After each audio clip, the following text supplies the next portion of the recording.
Welcome to BARC BPSC, your ultimate guide to cracking the exams.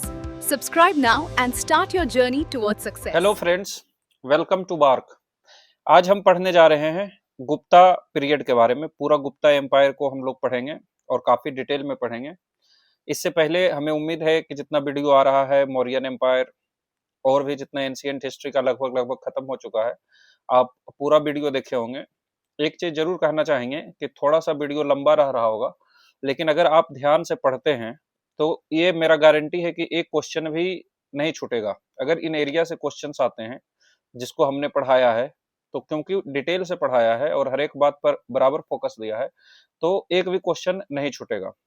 थोड़ा लंबा भले हो सकता है, तो आप कमेंट सेक्शन में भी बता सकते हैं कि क्या और छोटा करना चाहिए या और कंसाइज करना चाहिए, या फिर ये ठीक है। मेरे हिसाब से तो बहुत अच्छा है, क्योंकि आप एक दो बार अगर देख लेते हैं तो आपका जो समझ है वो इतना डेवलप हो जाता है कि एक भी क्वेश्चन आप नहीं छोड़िएगा, सारा क्वेश्चन आपसे बनेगा। तो आइए शुरू करते हैं गुप्ता पीरियड के बारे में।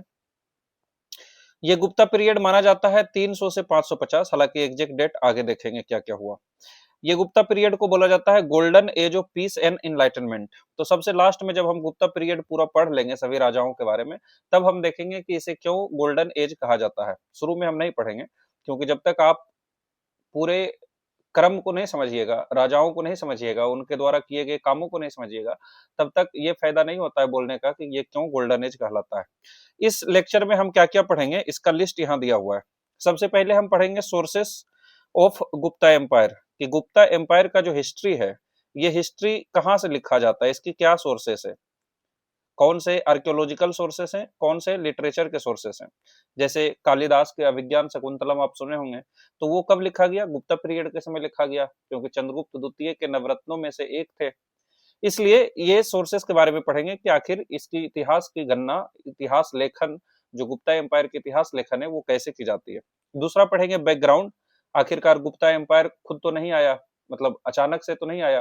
पहले मौर्यन एम्पायर आया, फिर पोस्ट मौर्यन आया, फिर गुप्ता आया। तो थोड़ा सा 2 मिनट 4 मिनट के लिए हम बैकग्राउंड के बारे में पढ़ेंगे। उसके बाद गुप्ता एम्पायर के जो किंग हैं उनका हम लोग अध्ययन शुरू करेंगे, जैसे श्रीगुप्त, घटोत्कच, चंद्रगुप्त प्रथम, समुद्रगुप्त, रामगुप्त, चंद्रगुप्त द्वितीय, कुमारगुप्त प्रथम, स्कंदगुप्त और लास्ट राजा जो विष्णुगुप्त हैं, इनके बारे में डिटेल से पढ़ेंगे। सभी राजाओं के बारे में, उनके द्वारा किए गए कार्यों के बारे में, उनके द्वारा चलाए गए क्वाइंस के बारे में, उनके द्वारा लिए गए डिप्लोमेटिक स्टेप्स के बारे में, सभी चीजों के बारे में हम लोग पढ़ेंगे। लास्ट में जब ये खत्म होगी, तब हम पढ़ेंगे reasons for the decline of Gupta empire. Gupta empire क्यों डिक्लाइन हो गया, इतना पावरफुल एम्पायर जो था वो अचानक क्यों इतिहास में खत्म हो गया, इतिहास में कहीं डूब गया। और फिर उसके बाद पढ़ेंगे why this period is known as golden age of India. इसे भारत का स्वर्णिम युग कहा जाता है। तो क्यों कहा जाता है और इसमें क्या लिमिटेशन है, क्या सभी इतिहासकार मानते हैं कि यह सचमुच स्वर्णिम युग था, और अगर मानते हैं तो क्या कुछ प्रॉब्लम भी थी, इसको देखेंगे। लास्ट में हम लोग देखेंगे Navratna in the court of Chandragupta द्वितीय। इसको हम जब चंद्रगुप्त द्वितीय पढ़ेंगे, तब हम नवरत्न के बारे में नहीं पढ़ेंगे, क्योंकि थोड़ा कंफ्यूजन हो सकता है, और उनके द्वारा लिखे गए जो काफी किताबें हैं उनके बारे में भी हम लोग अलग से एक ये वाला पार्ट को अलग से लाके उसको पढ़ेंगे।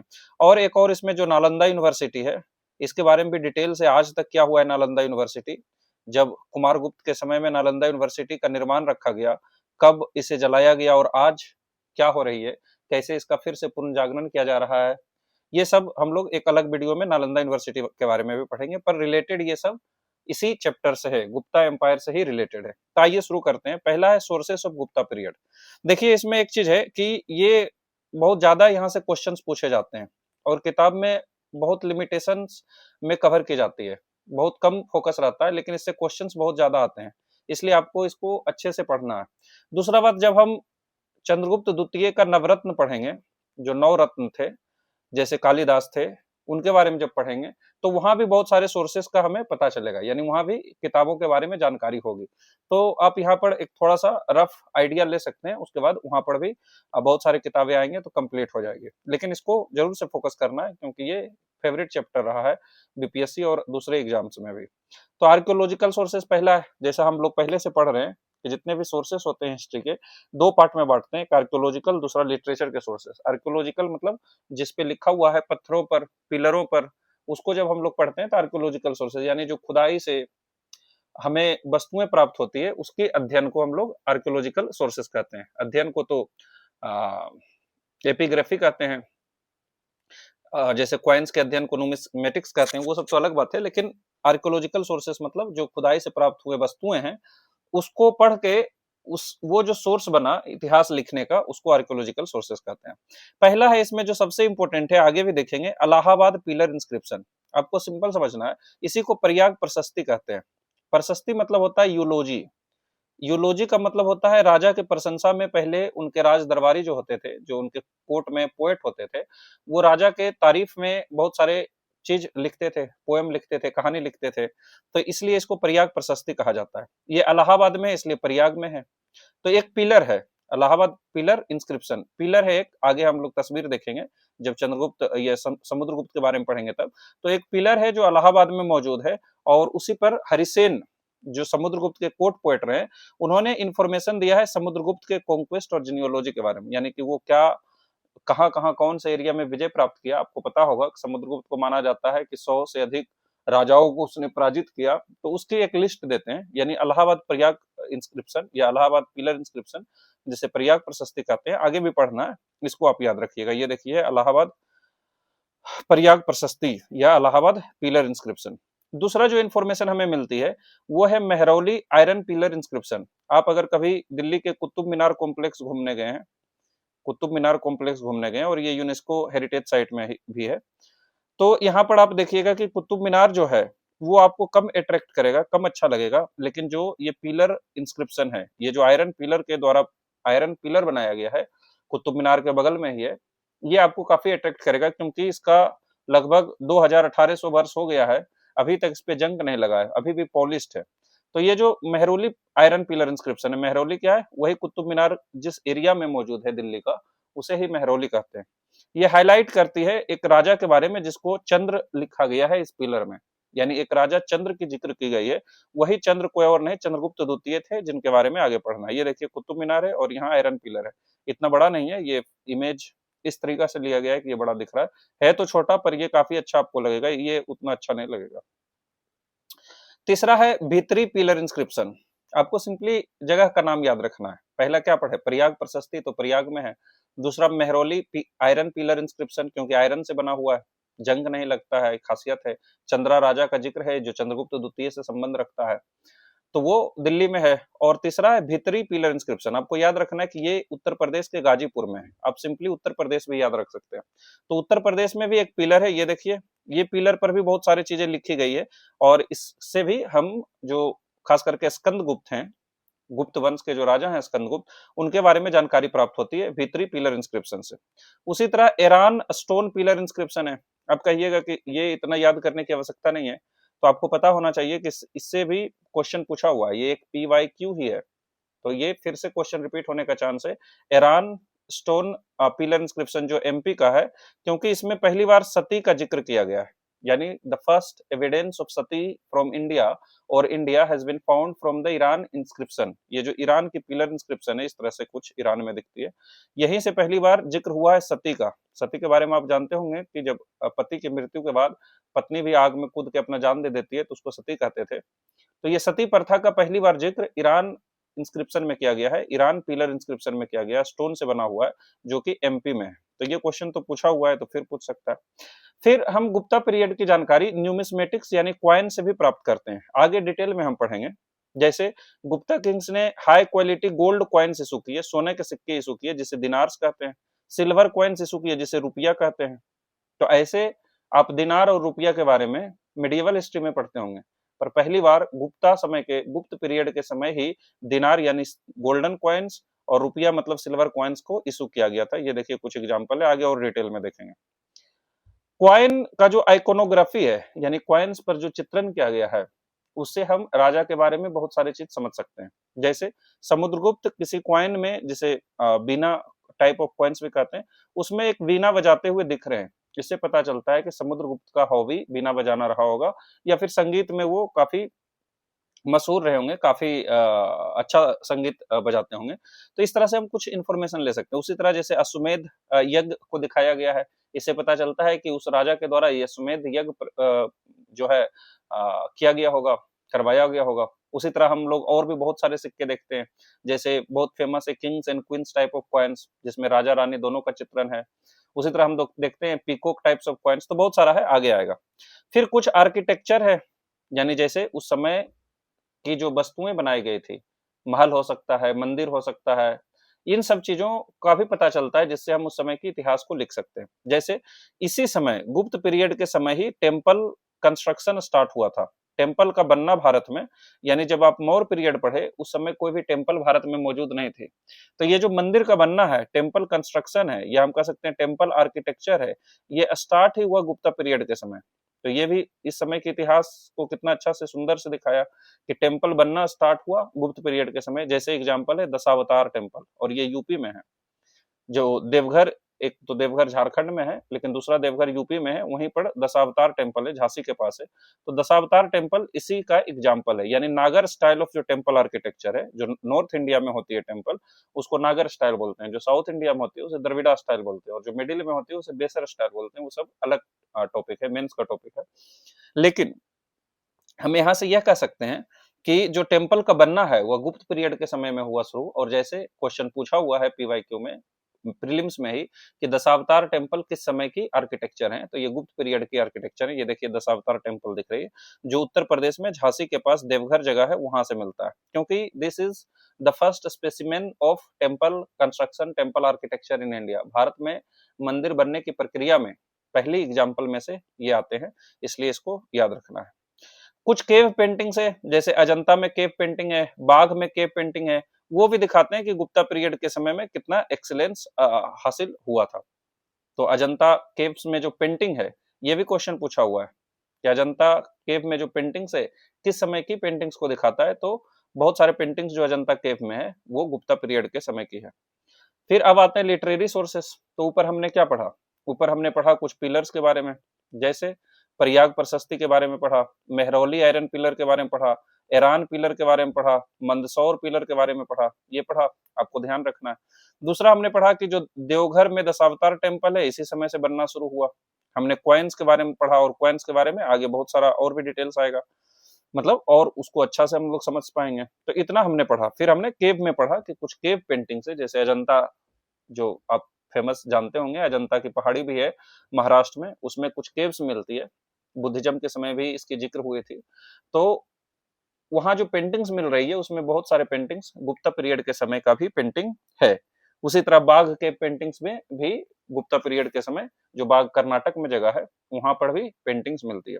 आगे आते हैं लिटरेरी सोर्सेस, यानी गुप्त पीरियड के समय कौन सी किताबें लिखी गई, या बाद में भी कौन सी किताबें लिखी गई जिसमें गुप्त पीरियड की चर्चा की गई है। उन किताबों को जानना, इतिहासकार उन किताबों का अध्ययन करेंगे, उस किताबों को समझेंगे, और उसके बेसिस पर गुप्त पीरियड का इतिहास लेखन करेंगे, इतिहास को दर्शाएंगे, लिखेंगे। इसे ही क्या कहते हैं? लिटरेरी सोर्सेस कहते हैं। इसमें है जैसे कुछ सेकुलर लिटरेचर है। सेकुलर लिटरेचर मतलब जो समाज के बारे में बताता हो, अर्थशास्त्र के बारे में बताता हो, उस समय की पॉलिटी, उस समय की मिलिट्री, उस समय की ज्योग्राफी, उस समय की इकोलॉजी के बारे में बताता हो। जो रिलीजन पर बात नहीं करता उसे सेकुलर लिटरेचर कहते हैं। जैसे कालिदास की किताब है अभिज्ञान शकुंतलम, उनके पोयम है मेघदूत। आगे हम लोग नवरत्ना में डिटेल से पढ़ेंगे, पर आप ये सब नाम सुने होंगे, तो हम सिर्फ एक बार रिफ्रेश कर रहे हैं कि कालिदास का जो अभिज्ञान शकुंतलम है, मेघदूत है, इसी समय में लिखा गया है। हो सकता है अभिज्ञान शकुंतलम में किसी पास्ट में राजा और रानी शकुंतला की बात हो रही है, लेकिन उस समय जो समाज था वैसा ही कुछ वर्णन उसमें मिलेगा, तो हम कह सकते हैं उस समय की किताबें से पता चलती है। उसी तरह विशाखा दत्त की जो किताब है देवी चंद्रगुप्तम, इसमें चंद्रगुप्त, जो वो चंद्रगुप्त मौर्य वाले चंद्रगुप्त नहीं, जो चंद्रगुप्त प्रथम थे, उनकी शादी होती है देवी से, यानी लिच्छवी की राजकुमारी से, उसकी चर्चा की गई है। तो देवी चंद्रगुप्तम में हम लोग गुप्त पीरियड के समय का ही इतिहास को जानते हैं। मुद्रा राक्षस के बारे में हमने पहले ही बताया था कि ये मुद्रा राक्षस दिखाता है कि कैसे चंद्रगुप्त मौर्य मौर्य डायनेस्टी का फाउंडेशन रखते हैं, पाटलिपुत्रा को राजधानी बनाते हैं, मौर्यन डायनेस्टी को शुरू करते हैं, एम्पायर को शुरू करते हैं धनानंद को पराजित करने के बाद। ये मुद्रा राक्षस में लिखा हुआ है, जो विशाखा दत्त ही लिखे थे। तो ये विशाखा दत्त बेसिकली गुप्त पीरियड के समय के हैं, यानी जब गुप्त पीरियड, गुप्त शासन चल रहा था, उसी समय के इतिहासकार रहे हैं विशाखा दत्त। लेकिन इन्होंने एक किताब मुद्रा राक्षस लिखा था जिसमें मौर्यन पीरियड की भी कहानी दी हुई है। और दूसरी देवी चंद्रगुप्तम, जो चंद्रगुप्त, जो पहले चंद्रगुप्त हैं, यानी कि जो गुप्त वंश के चंद्रगुप्त प्रथम है उसके बारे में जिक्र की गई है। उसी तरह कमंडक एक रहे हैं जिन्होंने लिखा है नीतिसार, जो स्टेट क्राफ्ट पर बात करती है कि एक राज्य को कैसे संचालित किया जाए, एक राज्य की प्रशासन कैसे होनी चाहिए, एडमिनिस्ट्रेशन कैसे होनी चाहिए। तो ये जो नीति शास्त्र, नाम से ही पता चल रहा होगा नीतिसार, तो ये कमंडक ने लिखा। ये क्वेश्चन भी पीवाईक्यू में पूछा हुआ है, ये भी क्वेश्चन पीवाईक्यू में पूछा हुआ है, ये क्वेश्चन पीवाई, तो ये सब क्वेश्चन बीपीएससी के अलग अलग एग्जाम में पूछा हुआ है। तो आप किसी को भी नजरअंदाज नहीं कर सकते, चाहे वो देवी चंद्रगुप्तम हो, अभिज्ञान शकुंतलम हो, मुद्रा राक्षस हो, और इससे रिलेटेड आगे भी जो आएंगे। और यहाँ भी जो कमंडक का नीति शास्त्र है, ये भी आप उठा के देखिए तो पीछे क्वेश्चन पूछा हुआ है। ठीक है, कुछ रिलीजियस टेक्स्ट है, इसमें भी गुप्त वंश का जिक्र किया गया है, जैसे पुराना, पुराण आप लोग जानते होंगे, नाम ही इसका क्या है, पुराण। पुराण मतलब क्या होता है, जो पुराना हो, यानी इसमें जो प्रीवियस किंग्स रहे हैं उसकी चर्चा की गई है पूरे पुराण पुराण में। जैसे मत्स्य पुराण में, वायु पुराण में, विष्णु पुराण में, सभी में गुप्त पीरियड की राजाओं की जीनियोलॉजी दिखाया गया है। गुप्त वंश में कौन राजा बने हैं उसके बारे में चर्चा की गई है इन पुराणों में। स्मृति, जैसे नारद स्मृति, इन सभी किताबों में भी, जो कि धार्मिक किताबें हैं, जो धर्म से रिलेटेड किताबें, इसमें भी गुप्त पीरियड की चर्चा की गई है। ठीक है, फॉरेन अकाउंट है, जैसे फाहियान। फाहियान जो चाइनीज मंक हैं, वो चंद्रगुप्त द्वितीय के समय आए थे विजिट करने के लिए, आगे हम लोग फिर से पढ़ेंगे। और इन्होंने एडमिनिस्ट्रेशन के बारे में, सेफ्टी प्रोस्पेरिटी के बारे में जिक्र किया है, भारत के बारे में जिक्र किया है। इन्होंने किताब भी लिखी थी, आगे हम लोग वो किताब देखेंगे, फूको की। तो जो फाहियान है वो भारत आते हैं घूमने के लिए, और इस क्रम में वो चंद्रगुप्त द्वितीय के राज्य में जाते हैं, उनकी राजधानी में जाते हैं, और उनसे रिलेटेड बहुत सारे किताबें भी लिखते हैं। आइए अब शुरू करते हैं। ये पहला टॉपिक था जो है सोर्सेस ऑफ गुप्ता एम्पायर, बहुत इंपॉर्टेंट है। जितने भी किताब की चर्चा की गई है, पिलर की चर्चा की गई है, केव्स की चर्चा की गई है, कॉइन्स की चर्चा की गई है, सभी पहले से ही क्वेश्चन पूछे जा चुके हैं, इसलिए उसमें थोड़ा सा डेप्थ भी जा सकता है बीपीएससी, क्योंकि जिस एरिया से क्वेश्चन पहले से पूछा है उसमें और डेप्थ से पूछ सकता है। अब देखते हैं हिस्टोरिकल बैकग्राउंड। बेसिकली जब कुषाण एम्पायर का फॉल हुआ, अगर हम और पीछे जाएं तो आपको पता होगा कि मौर्यन एम्पायर जो थी, ये मौर्यन एम्पायर का विनाश हो जाता है, अंत हो जाता है 184 बीसी में, जब बृहद्रथ की हत्या पुष्यमित्र शुंग कर देते हैं। उसके बाद भारत में तीन एम्पायर, दो तरह के एम्पायर बनते हैं। एक को हम लोग इंडिजिनस एम्पायर कहते हैं, इंडिजिनस मतलब जो भारत के ही एम्पायर हैं, तो एक इंडिजिनस एम्पायर बनते हैं, और दूसरा फॉरेन एम्पायर बनते हैं, विदेशी एम्पायर बनते हैं। जो इंडिजिनस एम्पायर हैं इसमें आईएसपीके आते हैं, यानी कि इंडो ग्रीक, साका, पार्थियंस, कुशानस, और सॉरी ये विदेशी एम्पायर थे। इंडिजिनस एम्पायर मतलब जो भारत के हैं लोग, जैसे इसमें सबसे पहले सुंग डायनेस्टी बनती है, फिर कान्व डायनेस्टी बनती है, और साउथ इंडिया में सतवाहन डायनेस्टी बनती है। यही हमें पढ़ना पड़ता है पोस्ट मौर्य में। और फॉरेन में आईएसपीके के बारे में पढ़नी पड़ती है, इंडो ग्रीक, साका, पार्थियंस और कुशाना के बारे में पढ़ना पड़ता है। तो अब जब ये जो है, जो कुषाण वंश है, इसका नॉर्थ इंडिया में अच्छा प्रभाव रहता है, कुषाण वंश का। हम देखते हैं कि कुषाण वंश जो कनिष्क रहते हैं वो फोर्थ बुद्धिस्ट काउंसिल भी कराते हैं। तो ये कुषाण वंश का जब अंत होता है तो यहीं से शुरू हो जाता है गुप्ता पीरियड की, और धीरे धीरे ये पूरे भारतवर्ष पर कब्जा कर लेते हैं। यानी पहले मौर्यन एम्पायर, फिर पोस्ट मौर्यन एरा में ये 7 एम्पायर के द्वारा रूल करना, और जब कुषाण का अंत होता है तो वहीं से शुरू होते हैं गुप्ता पीरियड। ये आपको ध्यान रखना है, यही क्रोनोलॉजी है। मौर्यन पीरियड के बाद पोस्ट मौर्यन एरा, और उसके बाद गुप्ता एम्पायर। तो Kushan empire, after the fall of Kushan empire in the north and Satavahana in the south, तो सतवाहन भी साउथ में चला गया, कुषाण भी नॉर्थ में चला गया। North India was fragmented into many small warring kingdoms and tribal republics, तो छोटे छोटे पार्ट में फिर से इंडिया बट गया था। जब कुषाण वंश का अंत हुआ नॉर्थ इंडिया में और सतवाहन का अंत हुआ साउथ इंडिया में, तो फिर से भारत छोटे छोटे रिपब्लिक्स में, छोटे छोटे वॉरिंग किंगडम्स में जो आपस में युद्ध करते रहते थे, इसमें बट जाता है। यहीं से गुप्त वंश का शुरुआत होता है। फाउंड कौन करते हैं? श्रीगुप्त, एक श्रीगुप्त नाम का व्यक्ति आते हैं। 240 से 280 तक ये छोटे से एरिया को कंट्रोल करते हैं। तो इसलिए गुप्त वंश का इसके फाउंडर तो कहते हैं, पर रियल फाउंडर किसी और राजा को, आगे जो राजा आएंगे उनको कहते हैं, क्योंकि इन्होंने सिर्फ फाउंड करी, ये छोटे से एरिया पर कंट्रोल करते थे। तो the dynasty was founded by Maharaj Srigupta, ये टाइटल लगाते थे महाराज, और इसी टाइटल से पता चलता है कि ये एक छोटे से राजा थे, क्योंकि जो बड़े राजा रहते थे उस समय वो टाइटल लेते थे महाराज धीराज। जैसे फॉर एग्जाम्पल चंद्रगुप्त प्रथम जब राजा बनेंगे तो वो टाइटल लेते हैं महाराज धीराज। जब श्रीगुप्त राजा बने तो इन्होंने टाइटल सिर्फ महाराज लिया। इनके बेटे घटोत्कच जब राजा बनते हैं वो भी टाइटल सिर्फ महाराज लेते हैं। इससे पता चलता है कि who ruled a small territory in Magadha region, जो मॉडर्न डे बिहार और ईस्टर्न उत्तर प्रदेश का रीजन है, एक छोटे से रीजन पर ये कंट्रोल किए। ये क्वेश्चन भी पूछा हुआ है कि he is believe to have been a vassal और फ्यूडिशरी ऑफ कुसानास, मतलब कुसान एक लार्जर एरिया को कंट्रोल कर रही है, उसमें एक छोटे से एरिया को कुसान के अंदर ही ये कंट्रोल कर रहे हैं। यानी इसका मालिक कौन है? कुसान है। ये किसके अंदर काम कर रहा है? कुसान के अंदर।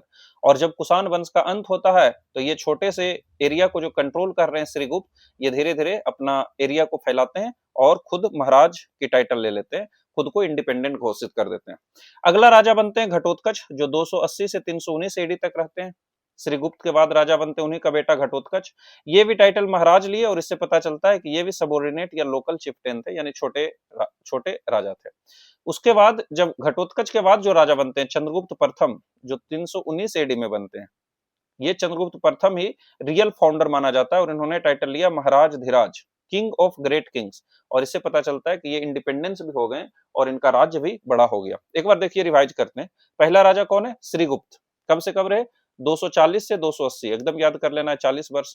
इसके बाद इनका बेटा बनते हैं घटोत्कच, वो कब रहते हैं? 280 से 319 एडी, ये भी लगभग 40 वर्ष, 39 हो गया। तो श्रीगुप्त क्या है? Founder of Gupta dynasty. ये probably belong to Vysya cast, जैसे इनका टाइटल भी क्या है? गुप्त है। तो इससे क्या लगता है कि ये वैश्य कास्ट से जो व्यापार करते हैं, जो गुप्ता होते हैं, दुकान अभी ज्यादा लोग गुप्ता के द्वारा चलाया जाता है, व्यापार करते हैं। तो ये वैश्य कास्ट से आते थे, जो गुप्त वंश के लोग हैं। इनका ओरिजिन मगध बिहार और प्रयागराज जो ईस्टर्न उत्तर प्रदेश है उसी एरिया से हुआ, मगध के एरिया से हुआ। इसके बाद घटोत्कच राजा बनते हैं 280 से 319 एडी, जो श्रीगुप्त का सन रहते हैं। ये भी टाइटल महाराज लेते हैं, इसलिए ये भी छोटे से टेरिटरी को कंट्रोल करते हैं। अब आया जो हमारा पहला इंपोर्टेंट राजा है, वो है चंद्रगुप्त प्रथम, जो 319 से 334 एडी तक ही रूल करते हैं।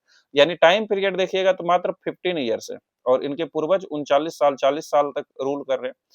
तो टाइम पीरियड से तो कम है, पर इनका प्रभाव बहुत लंबे समय तक रहा।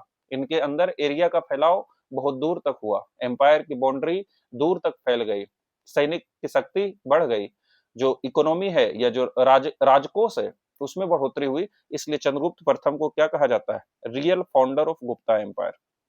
ये महाराज धीराज की टाइटल लेते हैं। इससे भी पता चलता है कि ये एक बड़े राजा थे और स्वतंत्र रूप से अपना राजपाट को संभालते थे, एक बड़े एरिया में रूल करते थे।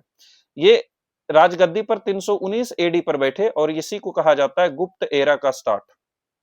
जैसे कोई राजा बनता है तो एक कैलेंडर भी चलाता है ना, जैसे शक संबंध। तो आप कह सकते हैं कि गुप्त संबंध का भी स्टार्ट कब से हुआ? 319 एडी में। हालांकि ये कैलेंडर के रिस्पेक्ट से कम बात है, सिंपली है कि गुप्ता एरा का स्टार्ट या गुप्त वंश का स्टार्ट रियल सेंस में कब हुआ? तो 319 एडी में हुआ। It marks the beginning of the starting of Gupta era, because before Chandragupta प्रथम, before the time of 300, before the year of 319, the earlier two kings were not very instrumental, were not very powerful. They were controlling a small territory, and hence it can be said that 319 AD he beginning of Gupta era है। इन्होंने title लिया Maharaj Dhiraj. Question पूछा हुआ है, PYQ है, आप देखिए। क्योंकि इनसे पहले जो दो राजा थे उन्होंने सिंपल टाइटल लिया महाराज का, और जब चंद्रगुप्त प्रथम राजा बनते हैं तो ये टाइटल लेते हैं महाराज धीराज। इसलिए ये क्वेश्चन पूछा जाता है, क्योंकि ये सिंबलाइज करता है कि ये इंडिपेंडेंट हो गए, ये एक बड़े एरिया को संभालते हैं। महाराज धीराज का मतलब होता है king of kings, Maharaja of raja, है ना। महाराजा भी है, राजा भी है, यानी राजाओं में जो महाराजा है। इन्होंने अलायंस किया, मैरिज अलायंस। जैसे हमने पीछे भी पढ़ा है, चाहे बिंबिसार का पढ़ रहे हो तो भी पढ़ा था कि बिंबिसार ने मैरिज अलायंस से अपना एम्पायर की पावर को सशक्त करने की कोशिश की, अपने एम्पायर को पावरफुल बनाने के लिए शादी का सहारा लिया। उसी तरह इन्होंने भी शादी किए, मैरिड कुमार देवी, तो राजकुमारी है जो लिच्छवी प्रिंसेस हैं। पहले ही पढ़ा हुआ है लिच्छवी के बारे में, लिच्छवियों के बारे में। वज्जी कॉन्फेडरेशन में एक महत्वपूर्ण अंग थी लिच्छवी। वही लिच्छवी की राजकुमारी कुमार देवी हैं जिनसे शादी हुआ, और इसी शादी पर इन्होंने गोल्ड कॉइन्स इशू किए, यानी सोने के सिक्के चलवाए। इसी सोने के सिक्कों को कहते हैं कुमार देवी कॉइन्स या किंग एंड क्वीन कॉइन्स, दोनों कह सकते हैं। यानी कि शादी हुई राजा की, चंद्रगुप्त प्रथम की, और शादी किनसे हुई? कुमार देवी से हुई। कुमार देवी कहाँ की राजकुमारी है? She is the princess of Licchavi. जो लिच्छवी है अभी भी यहाँ पर राजवंश चल रहा है गुप्ता समय के गुप्ता वंश के समय, तो वहां की राजकुमारी है कुमार देवी, उनसे शादी होते हैं। इस उपलक्ष्य में गोल्ड कॉइन्स इशू किया जाता है, सोने के सिक्के चलवाए जाते हैं, और इसी गोल्ड कॉइन्स को क्या कहते हैं, Kumaradevi type of coins. Kumaradevi type of coins, या इसी को कहते हैं king and queen type of coins, king and queen coins. ऐसा क्यों कहते हैं, पहला ये फोटो देखिए, इसमें किंग भी है क्वीन भी है, तो इसको इसलिए कहते हैं किंग एंड क्वीन कॉइन्स। उस समय की परिस्थिति के अनुसार, जो सामाजिक स्थिति उस समय थी, ऐसा बहुत रेयर होता था कि कोई राजा अपने रानी को भी उतना ही इंपॉर्टेंस दे सिक्कों में जितना उसका इंपॉर्टेंस है। इससे यह भी पता चलता है कि इस शादी के बाद चंद्रगुप्त जो प्रथम है, इनकी प्रेस्टीज में बढ़ोतरी हुई, क्योंकि ये वैश्य कम्युनिटी से आते हैं। वैश्य समुदाय वर्ण में ट्रेडिशनली लोअर माना गया है क्षत्रिय से, और जो कुमार देवी हैं ये क्षत्रिय डायनेस्टी के हैं, इसलिए ऐसा प्रतीत होता है, इसलिए इसको कुमार देवी टाइप ऑफ कॉइन्स भी कहते हैं, क्योंकि रानी का फोटो इसमें अंकित किया गया है। पहले जितने भी कॉइन्स चले हैं, या और भी इतिहास में जितने कॉइन्स चले हैं, उसमें राजा की तो फोटो होती थी, रानी की नहीं होती थी, इसलिए इसमें ज्यादा इंपोर्टेंस देकर इसको बताया जाता है कि ये कुमार देवी कॉइन्स, या इसे ही किंग एंड क्वीन कॉइन्स कहते हैं। पर्पस कॉइन चलाने का सिंपल था कि commemorated his marriage to Licchavi princess, Kumaradevi से जो शादी हुई है। इसमें क्या है, फ्रंट में क्या है, किंग और क्वीन देख सकते हैं, सामने किंग और क्वीन है, इसलिए king and queen's type of coins भी कहते हैं। और पीछे लक्ष्मी माता की फोटो है, ये लक्ष्मी माता की फोटो जो एक शेर पर विराजमान है।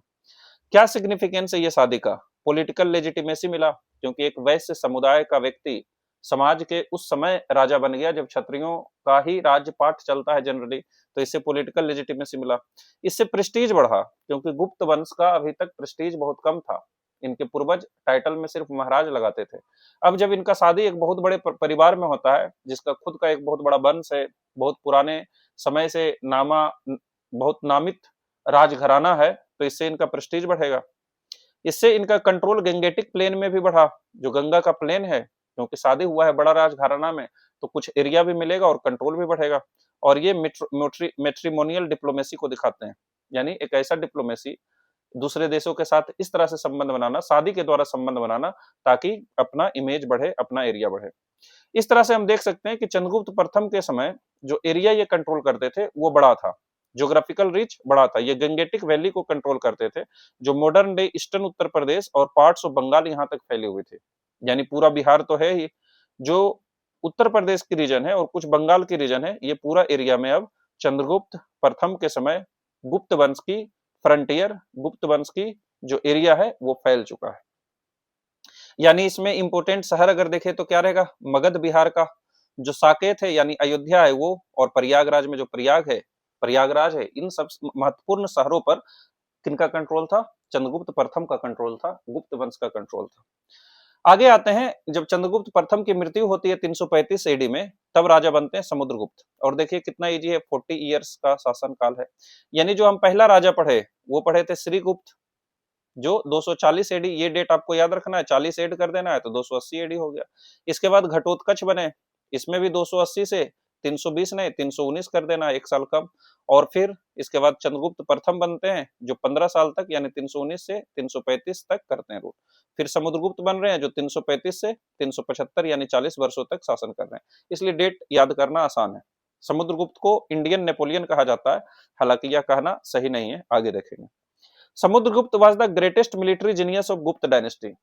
गुप्त डायनेस्टी में ऐसे तो अनेक महापुरुष राजा हुए, महाबली राजा हुए, बलशाली राजा हुए, जिन्होंने अपने एम्पायर को बहुत दूर तक फैलाया और अपना नाम भी पूरे दुनिया में एक छाप छोड़ी। आज भी इतिहास उनकी बहादुरी के किस्से से भरे हुए हैं, लेकिन उनमें भी जो सबसे महान थे, उन राजाओं को भी जिसने महानता और अपनी वीरता से पीछे छोड़ दिया, वो थे समुद्रगुप्त।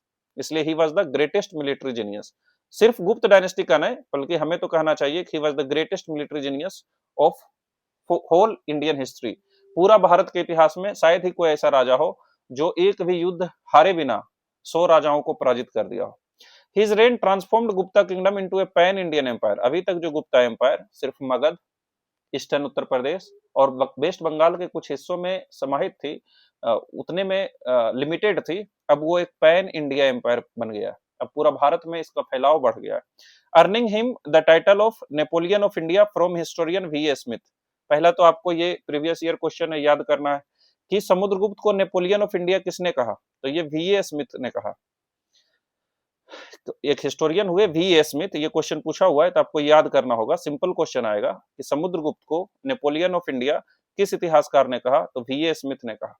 दूसरा चीज अगर और सिंपल पूछना हो तो यही पूछ देंगे कि नेपोलियन ऑफ इंडिया के नाम से कौन सा राजा प्रख्यात है, तो वो नेपोलियन ऑफ इंडिया के नाम से जाने जाने वाले समुद्रगुप्त हैं। लेकिन क्या नेपोलियन ऑफ इंडिया कहना इन्हें उचित होगा, क्योंकि अगर आप नेपोलियन की इतिहास पढ़ते हैं, नेपोलियन की कहानी पढ़ते हैं वर्ल्ड हिस्ट्री में, ये फ्रांस के राजा बनते हैं। बेसिकली फ्रेंच रेवोल्यूशन के बाद इन्होंने फ्रांस पर कब्जा कर लिया और ये बहुत सारे युद्ध जीतते हैं, इसमें तो कोई डाउट नहीं है, और पूरा यूरोप पर लगभग इनका कब्जा हो जाता है। लेकिन ये इजिप्ट में जाके युद्ध हारते हैं। बाद में इन्हें एक और युद्ध हारने पर इन्हें कैद भी कर दिया जाता है और एक आइलैंड पर जाके छोड़ दिया जाता है जो चारों तरफ समुद्र से घिरा हुआ है, जहां इनकी मृत्यु भी होती है। लेकिन समुद्रगुप्त एक ऐसे राजा थे जो कभी युद्ध हारे ही नहीं। पहली बात तो ये कि जो नेपोलियन है ये युद्ध हारे भी, और जितने एक तरफ हम नेपोलियन देखे और एक तरफ हम समुद्रगुप्त देखे, तो ये क्या है, he was defeated multiple times, ये बहुत बार युद्ध हारे। ही वॉज नेवर डिफीटेड, ये कभी युद्ध नहीं हारे। तो पहला अंतर तो यही है। दूसरा जो अंतर है कि नेपोलियन जो है ये स्मॉल या फिर हम कहें लेस नंबर ऑफ किंग्स को डिफीट किए और ये ज्यादा राजाओं को पराजित किए। तीसरा, ये 1800-1900 के आसपास, नहीं 1800 के आसपास, यानी 1803 के आसपास ये राजा बनते हैं और 1812-1813 तक ये समाप्त भी हो जाते हैं। और इनका टाइम पीरियड देखें तो ये कब है, 335 से 375 एडी, यानी कि ये बहुत पुराने हैं, ये बहुत पुराने हैं। तो अगर कहना ही हो तो हमें कहना चाहिए कि Napoleon was the Samudragupta of Europe. ऐसा तो कहना उचित नहीं होगा कि हम समुद्रगुप्त को ही नेपोलियन कहें। भाई इसके दादा परदादा से भी पुराना आदमी है, उस तो किसको किसको किसको किस नाम से पुकारा पुकारा जाना चाहिए। उपमा उल्टा हो गया ना, समुद्रगुप्त महान हुआ, समुद्रगुप्त बड़ा हुआ, समुद्रगुप्त ज्यादा बलशाली हुआ, समुद्रगुप्त ज्यादा पुराना हुए, तो इसलिए समुद्रगुप्त को नेपोलियन कहना कई इतिहासकार मानते हैं कि उचित नहीं है। फिर भी जो वी.ए. स्मिथ ने नेपोलियन ऑफ इंडिया समुद्रगुप्त को कहा, इससे क्वेश्चन आता है और पूछा गया है, तो ये आप याद रखिएगा। हमने पहले ही पढ़ा था कि समुद्रगुप्त की जो पूरी स्टोरी है, जो पूरा इतिहास है, उन्होंने किन राजाओं को पराजित किया, उन्होंने कैसे अश्वमेध यज्ञ किया, उन्हें बीना पसंद थी, ये सभी चीजें लिखी हुई है एक पिलर पर, और इसको कहते हैं इलाहाबाद पिलर इंस्क्रिप्शन, क्योंकि इलाहाबाद में मिलता है और पिलर है, देख सकते हैं ये पिलर है, तो इलाहाबाद पिलर इंस्क्रिप्शन या प्रयाग प्रशस्ति कहते हैं। ये सिंगल मोस्ट इंपोर्टेंट सोर्स है इसके समुद्रगुप्त के समय को चित्रण करने के लिए, इतिहास लिखने के लिए। अब इस पे बहुत सारा क्वेश्चन आता है। सबसे पहले कि इनका जो कोर्ट पोएट थे, यानी इनके दरबार में जो कवि थे, प्रमुख कवि, वो हरिसेन थे, तो ये क्वेश्चन आता है। ये हरिसेन सिर्फ कोर्ट पोएट नहीं थे, ये मिनिस्टर ऑफ वार भी थे, यानी वार के मंत्री, युद्ध से संबंधित जो पूरा डिसीजंस लेते थे, जो मंत्री थे, वो हरिसेन ही थे। तो हरिसेन ने जो ये प्रयाग प्रशस्ति है, प्रयाग प्रशस्ति है, ये प्रयाग प्रशस्ति किसने लिखाया, ये हरिसेन के द्वारा लिखा गया है। ये किस भाषा में, क्लासिकल संस्कृत में है। इसके बारे में क्या मिलता है, समुद्रगुप्त के जो कंक्वेस्ट हैं, समुद्रगुप्त ने जिन राजाओं को पराजित किया, समुद्रगुप्त का जो जीनियोलॉजी है, इनके पूर्वज कौन थे, इन सभी के जिक्र प्रयाग प्रशस्ति या जो इलाहाबाद पिलर इंस्क्रिप्शन है इसमें की गई है। इसमें क्या कंटेंट है, डिटेल्ड अकाउंट है, जीनियोलॉजी यानी जो जनरेशंस हैं, मिलिट्री कंक्वेस्ट, पर्सनल वर्च्यू, जो खुद उनमें क्या काबिलियत थी, क्या अच्छाई थी, कहाँ लोकेटेड है, ये अशोकन पिलर पर ही लिखा हुआ है। ये थोड़ा सा आश्चर्य की बात है कि अगर ये पिलर है तो इसमें अशोका ने जो धम्म की पॉलिसी, जो शांति की पॉलिसी दी, वो भी लिखा हुआ है, और समुद्रगुप्त ने जो युद्ध में किसको किसको पराजित किया, ये भी लिखा हुआ है। तो ये थोड़ा सा डाइकोटोमी है कि एक यहाँ पर पीस के बारे में बात की जा रही है और दूसरा वार के बारे में बात की जा रही है। तो ये थोड़ा सा देखिएगा। तो इस पे अशोक का ही एक्चुअल में ये अशोक का द्वारा ही बनाया गया पिलर था, लेकिन बाद में इस पर समुद्रगुप्त ने लिखवा दिया। तो इस तरह से ये इलाहाबाद फोर्ट में है, और एक सिंबॉलिक लिंक भी है मौर्यन पीस और गुप्ताज इंपीरियल पावर के बीच में। Regional conquest and military policy. अब देखते हैं कि ये जो पिलर पर समुद्रगुप्त के बारे में इतनी विस्तार से बातें बताई गई है कि किन किन राजाओं को पराजित किया, तो आइए देखते हैं कौन कौन राजाओं को उसने पराजित किया। पहले इन्होंने आर्यावर्त यानी नॉर्थ इंडिया में 9 राजाओं को पराजित किया। आपको इतना याद नहीं रखना है कि एग्जैक्टली आर्यावर्त में 9, साउथ इंडिया में 12 अताविका राज को पराजित किया। ये सब इतना डिटेल में याद रखने की आवश्यकता न है, पर हमको हमारा समझ विकसित हो, हम यह समझ सकें कि कैसे समुद्रगुप्त नेपोलियन से भी एक बड़ा राजा, एक मजबूत राजा था, इसके लिए हम ये पढ़ते हैं। तो आर्यावर्त जो नॉर्थ इंडिया है, नॉर्थ इंडिया को क्या बोलते हैं? आर्यावर्त बोलते हैं। ये क्वेश्चन खुद में पूछा जा सकता है। इन्होंने यहाँ पर 9 राजाओं को पराजित किया और उसको कंप्लीटली एनेक्स कर लिया। यानी कि अगर ये मान लीजिए गुप्ता एम्पायर है, तो इसके आसपास जो नॉर्थ इंडिया में 9 राजाएं हैं, इन 9 राजाओं को पराजित किया, काउंटिंग देख लीजिएगा। और पराजित करने के बाद क्या है कि इसको पूरी तरह से गुप्ता एम्पायर में मिला लिया, यानी अब ये गुप्ता एम्पायर का ही हिस्सा हो गया, इसको अलग रहने नहीं दिया। यानी कि सबसे पहला जो इन्होंने विजय अभियान छेड़ी वो आर्यावर्त नॉर्थ इंडिया में, यहाँ पर 9 राजाओं को हराने के बाद इनके एरिया को अपने एरिया में मिला लिया। दूसरा, फिर ये दक्षिण पक्ष गए, यानी साउथ इंडिया में गए, जो भारत की साउथ इंडिया है इस ओर गए, साउथ इंडिया में। यहाँ इन्होंने 12 राजाओं को पराजित किया, लेकिन इनको रिस्टोर्ड कर दिए किंगडम्स। यानी कि पहले 12 राजाओं को पराजित कर दिए, फिर बोले ठीक है अपना राज तुम अपने पास रखो, बस हमें कुछ ट्रिब्यूट और लॉयल्टी देते रहना, हमारे खिलाफ रिवोल्ट नहीं करना, आंदोलन नहीं करना, और हमें सोना चांदी टैक्स ये सब मिलते रहना चाहिए। तो यहाँ पर इनकी स्ट्रेटेजी या पॉलिसी क्या है? अलग है। नॉर्थ इंडिया में इन्होंने 9 राजाओं को पराजित करने के बाद उनके एरिया को अपने में मिला लिए, क्योंकि वहां आवागमन की सुविधा आसानी थी, यहाँ से जाना आसान है, इसको कंट्रोल करना आसान है।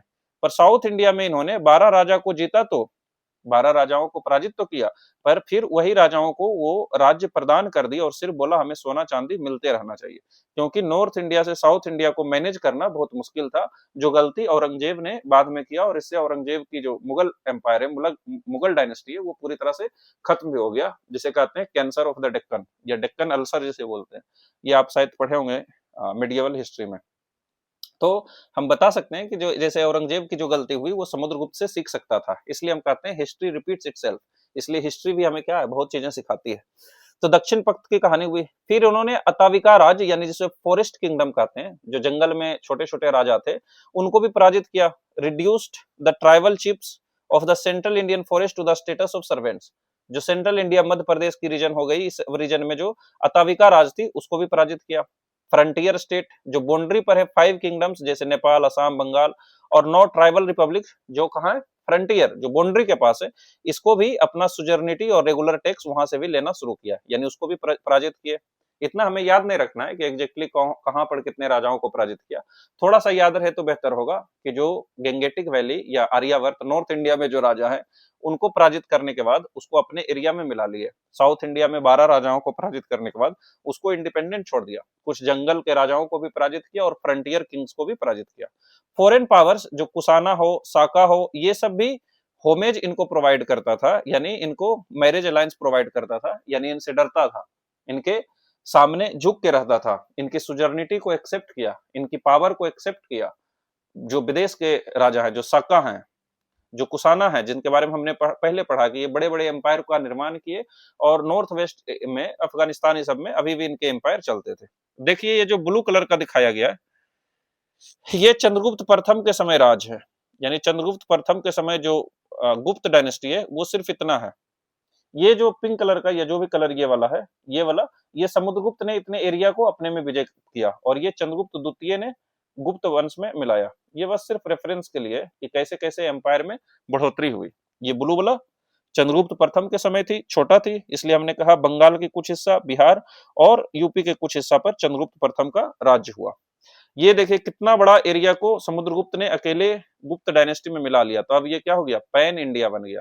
और यहाँ पर ये वाला जो एरिया है, इसको सका को पराजित करने के बाद चंद्रगुप्त द्वितीय ने गुप्त वंश में मिला लिया। क्या समुद्रगुप्त की कुछ रिलीजियस और कल्चरल कंट्रीब्यूशन थे, या सिर्फ वो युद्ध ही करते रह गए? क्योंकि इतना राजाओं को पराजित करना भी तो अपने आप में बड़ा योगदान है। लेकिन इन्होंने धर्म के क्षेत्र में भी काम किया, कल्चर के क्षेत्र में भी काम किया। क्या किया? वैदिक रिवाइवल किया। जैसे अश्वमेध यज्ञ का जो होता था, जिसमें घोड़ा का सेक्रीफाइस किया जाता था, इसको परफॉर्म किया सेलिब्रेट करने के लिए कि हम कितना बड़ा राजा है, चारों तरफ हमारा ही एम्पायर फैला हुआ है। और इससे ब्राह्मणिकल हिंदुइज्म जो है, जिसमें ब्राह्मण्स की डोमिनेंस होती है, उस हिंदुइज्म का प्रचार प्रसार, यानी हिंदू धर्म फिर से आगे आया। बुद्धिज्म, जैसे हमने पहले पढ़ा था कि पुष्यमित्र शुंग के समय में भी ब्राह्मणिकल रिवाइवलिज्म हुआ, क्योंकि बुद्धिज्म को ज्यादा पेट्रोनेज मिला अशोक के समय में, तो जो ब्राह्मणिकल रिलीजन है या हिंदुइज्म है वो थोड़ा डाउन गया, पर फिर से पुष्यमित्र शुंग और ये जो समुद्रगुप्त हैं, चंद्रगुप्त द्वितीय हैं, इन सब राजाओं की वजह से भारत में फिर से हिंदुइज्म का पताका लहराया। इन्हें कविराज कहा जाता है। तो डायरेक्ट क्वेश्चन ये पूछा हुआ है कि बताइए कविराज किन्हें कहा गया है, यानी कविराज की जो टाइटल है भारतीय इतिहास में किस राजा को प्रदान की गई है कविराज की टाइटल। तो कविराज का टाइटल किसी और को नहीं बल्कि हमारे समुद्रगुप्त को ही मिला है। He was a gifted musician and poet, ये पोएट भी थे, म्यूजिशियन भी थे, और इन्हें इनके क्वाइंस पर बीना बजाते हुए दिखाया गया, जिससे कि पता चलता है कि ये हाँ बीना बजाते थे। अब ये तो नहीं पता होगा कि कितना अच्छा बजाते थे, पर अगर अच्छा नहीं बजाते तो क्वाइंस पर नहीं आते, शायद संभव है। तो इन्हें कविराज कहा जाता है, ये क्वेश्चन पूछा जा सकता है। हालांकि ये खुद वैष्णवाइट थे, यानी विष्णु भगवान के फॉलोअर थे, लेकिन फिर भी इन्होंने मेघवर्मन जो राजा थे श्रीलंका का, उसको परमिशन दिया कि आप एक मोनेस्ट्री बोध गया में बनाइए, क्योंकि बोध गया ही जगह है जहां गौतम बुद्ध को जो है क्या चीज की निर्वाण की प्राप्ति हुई। तो बोध गया में उनकी इच्छा थी कि एक मोनेस्ट्री बनाया जाए जहां पर साधु संत को का रहने का व्यवस्था होगा। तो इन्होंने परमिशन दिया मेघवर्मन को कि आप आसानी से मोनेस्ट्री बना सकते हैं बोध गया में, कोई प्रॉब्लम नहीं है। इससे पता चलता है कि he was religious tolerant king. Religious धर्म के नाम पर ये कोई कट्टरपंथा नहीं फैलाई, धर्म के नाम पर सहिष्णु थे, सभी धर्मों का बराबर ध्यान दिया। हालांकि ये खुद वैष्णवाइट थे, इसलिए अश्वमेध यज्ञ भी परफॉर्म किया। आइए अब इनके गोल्ड कॉइन्स के बारे में पढ़ते हैं। इनसे इससे भी बहुत क्वेश्चन पूछा गया है, बहुत क्वेश्चन। यानी एंशियंट हिस्ट्री अगर बिहार का बात करें या इंडियन का भी बात करें, तो दो ही सबसे इंपॉर्टेंट चैप्टर है, एक मौर्यन एम्पायर और एक गुप्त एम्पायर। इसलिए हमने दोनों में थोड़ा ज्यादा टाइम लेके बहुत अच्छा से बना दिया है, ताकि चाहे आप बिहार का हिस्ट्री पढ़े या फिर इंडिया का हिस्ट्री पढ़े, आपको अलग अलग पढ़ने की आवश्यकता नहीं है। आप सिर्फ मौर्यन और गुप्ता जो हमने दिया है ये पढ़ लीजिए। बिहार और इंडियन हिस्ट्री दोनों के लिए काफी है, दोनों में क्योंकि सेम ही चीज है इसलिए, और बहुत डिटेल में पढ़ाया गया है, तो इससे क्वेश्चन बाहर आने की कोई संभावना नहीं है। और आप कोई भी लेक्चर होता है उसको पढ़ने के बाद आप PYQ बनाने की कोशिश कीजिए, या कोई भी इंस्टीट्यूट का आप क्वेश्चंस बनाने का कोशिश कीजिए। हमें नहीं लगता है कि ये क्वेश्चन भी छूटेगा, अगर एक आध गो छूट भी जाता है फिर भी बहुत हाई परसेंटेज होगा। लेकिन हमारा मानना है कि मैक्सिमम क्वेश्चन, और खास करके जो लेटेस्ट ट्रेंड से BPSC की जिस ओर से क्वेश्चन पूछ रहे हैं, उससे तो क्वेश्चन बनने की पूरी संभावना रहेगी। तो अब समुद्रगुप्त के द्वारा कौन से सिक्के चलाए गए इनके बारे में पढ़ते हैं। पहला इन्होंने सिक्का चलाया, अच्छा इन गोल्ड के कॉइन्स को क्या कहते थे, दिनार्स कहते थे। ये क्वेश्चन भी पूछा जा सकता है। हालांकि बाद में हम देखेंगे शेरशाह सूरी के समय में भी, और उससे पहले भी मोहम्मद बिन तुगलक के समय में भी गोल्डन कॉइन्स चलता था जिसका नाम दिनार रखा गया था। लेकिन गुप्ता पीरियड में भी जो गोल्डन कॉइन्स चलते थे उसे भी दिनार कहते थे, तो आपको कंफ्यूज होने की आवश्यकता नहीं है। वो अलग पीरियड की बात है, ये अलग पीरियड की बात है। संजोग ये है कि उस समय भी दिनार ही कहलाती थी। और इस समय जो सिल्वर कॉइन्स चलते थे उसे रुपया कहते थे, आगे आएगा, चंद्रगुप्त द्वितीय ने उसको चालू किया था। तो इन्होंने जो कॉइन्स चलाया उसमें जो प्रथम टाइप ऑफ कॉइन्स है वो है आर्चर टाइप कॉइन्स। आर्चर मतलब होता है जो तीर धनुष चलाता है उसे आर्चर कहते हैं। जैसे अर्जुन एक धनुषधारी थे, यानी आर्चर थे, आर्चरी होती है ना गेम। तो ये मोस्ट पॉपुलर है, और इसमें इन्हें दिखाया गया एक बो के साथ, यानी धनुष के साथ। ये देखिए, ये समुद्रगुप्त हैं और ये धनुष जैसा लग रहा है, ये तो धनुष के साथ दिखाया गया, आर्चर टाइप है। फिर बैटल एक्स टाइप है, जो कुल्हाड़ी होता है उसके साथ दिखाया गया, जो युद्ध में कुल्हाड़ी रखते हैं ना, तो बैटल एक्स के साथ दिखाया गया है। देख लीजिए कहाँ पर है कुल्हाड़ी, थोड़ा ये सब इतना पुराना हो गया है कि एग्जैक्टली बताना देख के उतना समझ नहीं आता। तो पहला इन्होंने कैसा कॉइन्स चलाया समुद्रगुप्त ने, हमने देखा आर्चर टाइप कॉइन्स, यानी कि धनुषधारी वाला कॉइन्स। दूसरा बैटल एक्स, जो युद्ध में कुल्हाड़ी रखते हैं वो वाला, जो परशुराम का फरसा था उस तरह, और जो अर्जुन का धनुष था वैसा कॉइन्स चलाए। फिर टाइगर स्लेयर कॉइन्स चलाए, यानी कि इसमें जो बाघ है, टाइगर है, उसको मारते हुए, ये देखिए कुछ बाघ जैसा दिख रहा है, इसको मारते हुए दिखाए। तो गंगा वैली में जब विजय प्राप्त किए तब tiger slayer type of coins चलाए। फिर बीना टाइप ऑफ कॉइन्स भी समुद्रगुप्त ने ही चलाया, जिसमें बीना बजाते हुए दिख रहे हैं, ये देखिए बीना जैसा कुछ है, ये बीना को बजा रहे हैं। अश्वमेध टाइप ऑफ कॉइन्स चलाए, क्योंकि ये अश्वमेध यज्ञ कराए थे, तो इसलिए अश्वमेध का घोड़ा दिख रहा है, तो अश्वमेध यज्ञ कॉइन्स चलाए। तो कौन कौन यज्ञ कॉइन्स चलाए, इसके अलावा भी बहुत सारे चलाए, पर हालांकि वो उतने इंपॉर्टेंट नहीं थे तो हमने उसको नहीं इंक्लूड किया। तो आर्चर आर्चर कॉइन्स चलाए, आर्चर टाइप्स ऑफ कॉइन्स जिसमें धनुष लिए हुए हैं। बैटल एक्स टाइप कॉइन्स, जिसमें ये युद्ध में यूज होने वाले जो फरसा होते हैं, कुल्हाड़ी होते हैं, उसके साथ। अश्वमेध यज्ञ कॉइन्स, क्योंकि इन्होंने अश्वमेध यज्ञ कराया इसलिए अश्वमेध यज्ञ कॉइन्स। फिर इन्होंने veena types of coins, veena type of coins, बीना बजाते थे इसलिए वीना टाइप। टाइगर को मारते हुए दिखा रहे हैं तो इसे tiger slayer type of coins कहते हैं। और इनके पिता जो चंद्रगुप्त प्रथम थे, उन्होंने कैसा कॉइन चलाया था? Kumaradevi types of coin. Kumaradevi type of coin को क्या कहते हैं? King queen type of coins. King queen क्योंकि दोनों की तस्वीर थी और पीछे लक्ष्मी माता की तस्वीर थी। इन्होंने कुछ टाइटल्स भी लिए, जैसे अपर्ति रथा यानी अनराइवल्ड वॉरियर, एक ऐसा वॉरियर जिसके समान कोई दूसरा नहीं हो, अद्वितीय वॉरियर। क्योंकि इसमें रथ आ रहा है ना, तो अपर्ति रथा, इनके इनके रथ के समान कोई और रथ नहीं था, या इनके जैसा कोई वॉरियर कोई नहीं था, इन्होंने इसलिए टाइटल लिया अपर्ति रथा। इन्होंने टाइटल लिया प्रकर्मंका या पराक्रम। पराक्रम मतलब होता है जो बहुत पराक्रमी राजा हो, जो बहुत सारे राजाओं को पराजित किया हो, जिसका पराक्रम की चर्चा चारों तरफ, वीरता की चर्चा चारों तरफ फैली हो, तो इसलिए इन्होंने टाइटल लिया पराक्रम का। एक और टाइटल जो बहुत इंटरेस्टिंग है, इन्होंने लिया धर्म प्रचार बंधु, यानी जो धर्म का प्रचार करने वाला हो ऐसा राजा थे। तो धर्म प्रचार बंधु का टाइटल भी किसने लिया? समुद्रगुप्त ने लिया। तो ये 3 टाइटल आपको याद रखना है। एक है अपर्ति रथा, दूसरा है पराक्रम या प्रकर्मंका, और तीसरा है धर्म प्रचार बंधु। ये तीनों टाइटल समुद्रगुप्त ने लिए। अपर्ति रथा, फिर पराक्रम की टाइटल, और धर्म प्रचार बंधु की टाइटल किसने लिया? समुद्रगुप्त ने लिया। अब आगे आते हैं और चंद्रगुप्त द्वितीय के बारे में पढ़ते हैं।